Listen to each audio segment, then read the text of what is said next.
Happy New Year. It's been a while. But, yeah, welcome to season 2 of my show. Let's see how long I can keep this up. But, yesterday we got a nice little light snowfall. It's actually the first accumulating snowfall I've seen since I moved to this town. Wasn't much, but as you can see, I built a little snowman today. The snow's melting already. It's warmed up to the mid-30s. Gonna get cold again and then get warm. Unstable weather, but seeing as I actually grew up in South Florida, the first time I saw snow, I was 15 years old.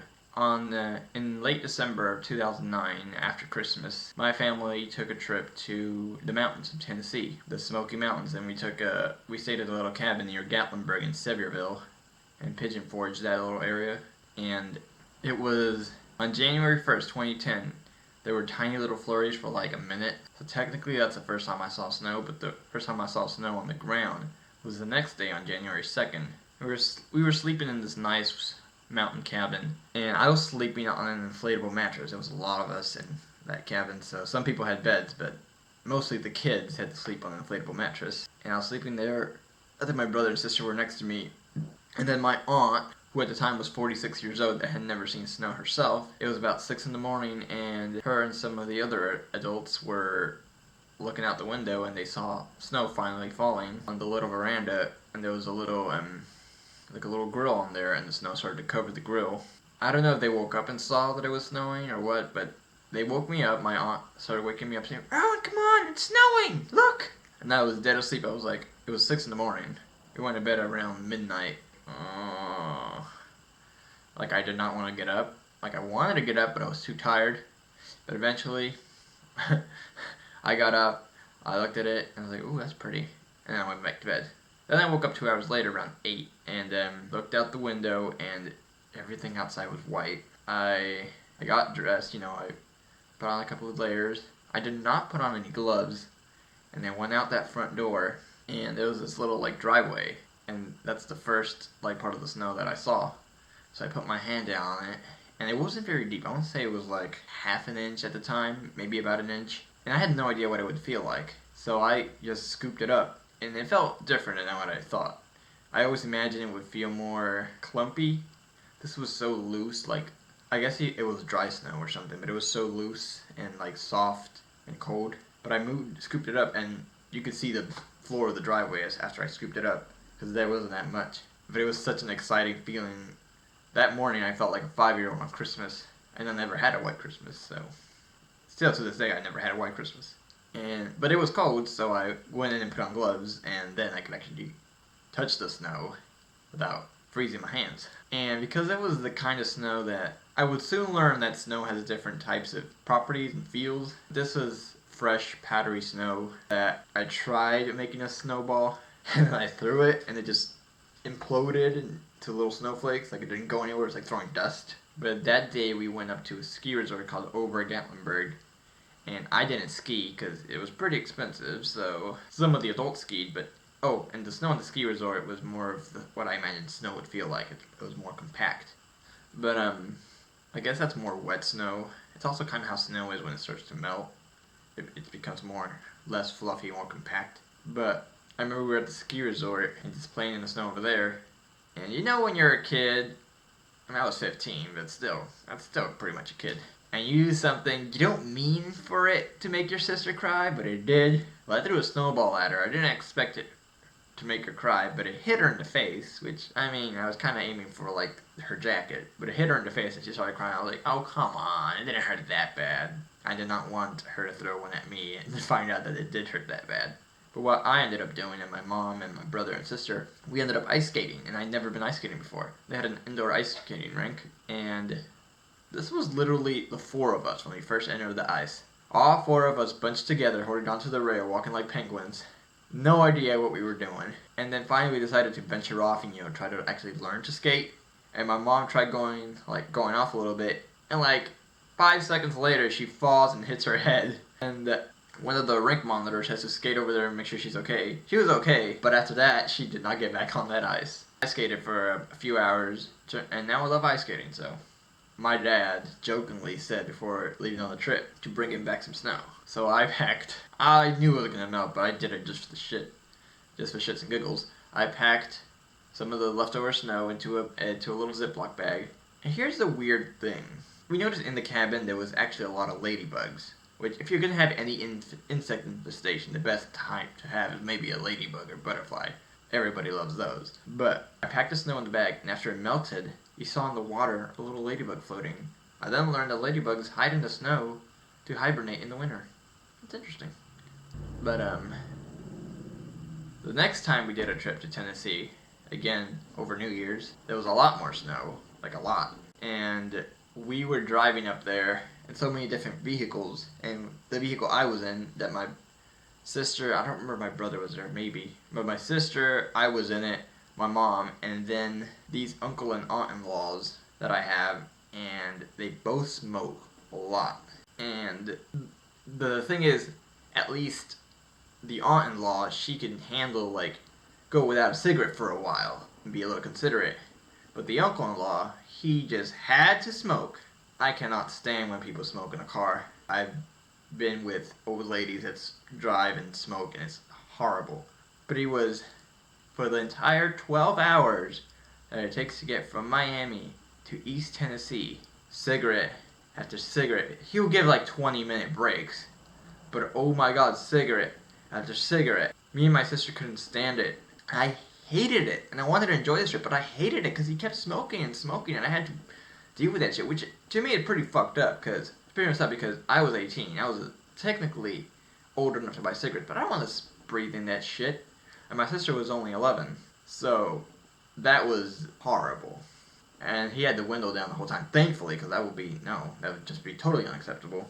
But also at the time, I was, I am, but I was a major, I was very health conscious, like extremely, but to the point where it's overreacting. I was like, oh my god, I'm gonna get cancer from secondhand smoke. I don't know how much of it actually was secondhand smoke or just the smell of it. But he had the window down the whole time, and I thought, okay, as we go further north, it gets colder, right? So, but by the time we reached North Georgia, it started snowing, like a little north of Atlanta. I was thinking, okay, it's gonna get colder the further north we go. So eventually he might say, yeah, I'm gonna just put the windows up so I don't let the cold air in. Nope, that guy didn't give a fuck. We finally got to Tennessee. We were all parked, like all of us met up, planning on, like, deciding on where we had to go to get to the cabin.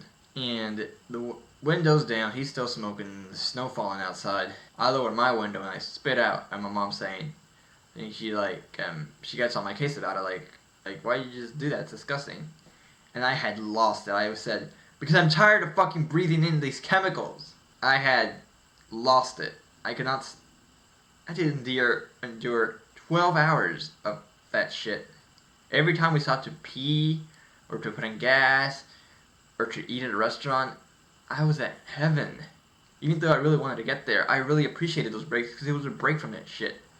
Thankfully, when we were up there, some people were actually considerate and decided to say, hey, why don't you ride with us since we're not going to be smoking at all? Because even though the lady, it was a friend of my cousin, but that lady, even though she smoked, she had a daughter who was like 5 years old, and she was considered enough not to smoke in the car, But seriously though, that habitual smoking is just, that can't be good for your lungs. Jesus. Carrying on. The irony is, even when I was riding with them, there was still some vehicular torture.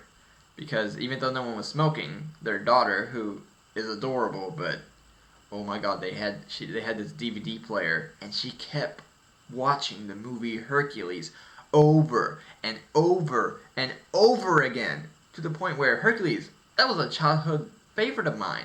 I started to hate that movie, because she kept playing it over and over everywhere we drive. Eventually, I had brought with me, because it was a little after Christmas, I brought with me a DVD of the Charlie Brown Christmas, and I put that in instead. And she was watching it, but then she paused it at one scene to count the number of bones on Snoopy's bowl, because there's like a scene where he has a stack of bones. She paused it to count the bones. 1, 2, 3, 4, 5, 6, 7.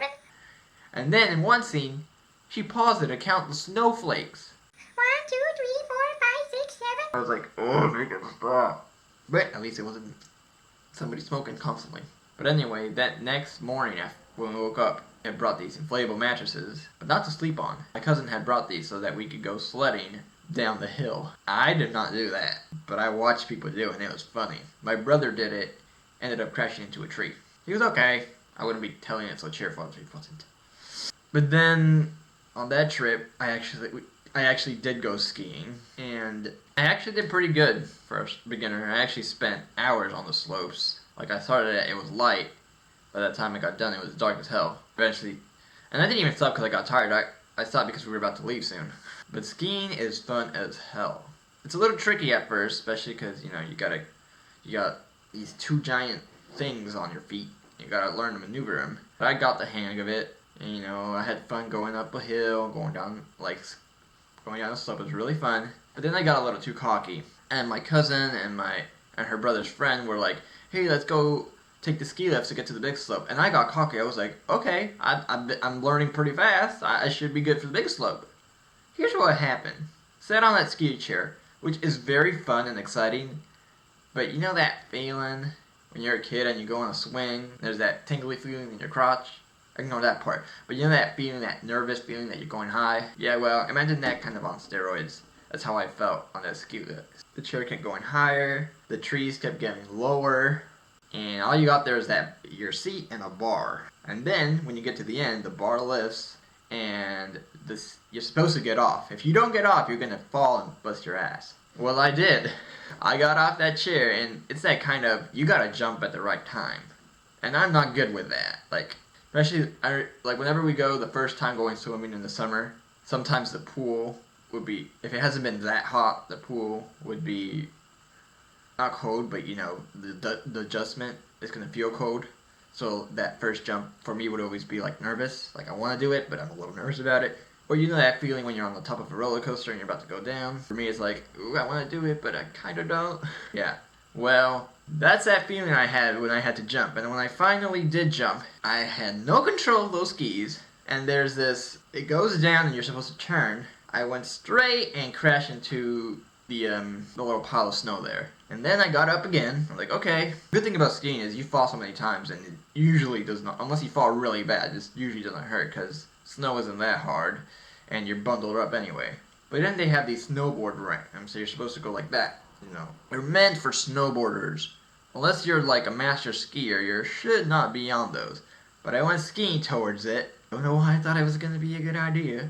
And I went like that, straight into the dirt. Got back up, skied around one of the little hills, and then went up to the real big slope. And that was intimidating. This was the tallest slope. Well, not the tallest, but one of the tallest slopes in the resort. And it was going straight down. I want to say between a 35 to 40 degree angle. So it's pretty vertical. Not a gentle slope. It's not an extreme slope, but it's pretty out there. Especially for someone who had just started skiing and is a bit clumsy as it is. So, my cousin went down. I don't remember how she did. So I was too focused on myself. I started to go down. I had lost control. I was going so fast. Lost control and tripped over myself, slid, I think on my stomach or whatever, somehow got snow up on my ass, finally got up, the skis fell off, so I was just wearing the ski boots. I had lost my poles. I had to climb back up the mountain, which is not easy to do in those boots. Yeah, kind of a challenge. I felt like I was climbing Mount Everest. I had to grab one of the ski.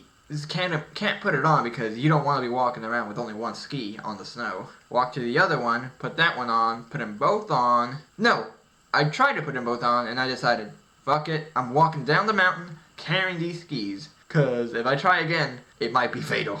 So, yeah, walked down the mountain, put my skis back on, and just stayed at the bunny slopes. That was a very fun experience though, and I'd love to go skiing again. Maybe one day I'll plan a trip to Colorado. It isn't that far away. Much closer, I think, than Tennessee is back home. And plus Colorado, that's where you really want to go to ski. Probably expensive though, so we'll see. We'll go some of the little smaller resorts. But, very fun time. Yeah. It's a shame that most of the snow has melted, and it's supposed to get below freezing later tonight, so probably not all of it will melt. hopefully my little snowman could hang out for at least one more night. But might be a while. See, maybe we actually get another snowfall this season. If not, I mean, I'm heading up to Missouri later this month anyway, so maybe there will be snow in Missouri. Anyway, hope you all enjoyed this video, and keep cool, stay warm, whatever you need to do. Bye-bye.